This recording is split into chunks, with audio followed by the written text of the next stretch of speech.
এই হচ্ছে জীবন।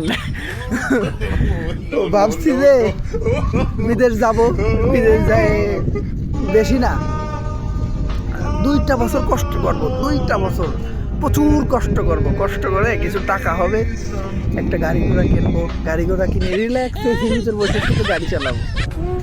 বাড়ির টাকাটা 6 মাস 5 মাসের ভিতর সব কিছু শেষ করে দেবো, টাকা দিয়ে শোধ দিয়ে দেবো, আর 2-3 মাসের পাঠিয়ে দেবো, বাড়ি রিল্যাক্সে থাকবে সবাই, আমার টেনশন আর করবে না।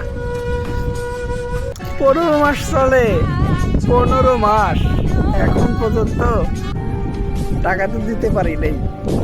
আর বিদেশ আসার জন্য আপনারা লাফালাফি করেন যে গেলেই 1.5 লাখ, গেলেই 2 লাখ, গেলেই 1 লাখ, আহারে টাকা রে, আহা টাকা। আসো আসো আসো আসো বিদেশ আসো, এই যে খাওয়ার খানা নিয়ে যাচ্ছি রুমে, এই আর কি।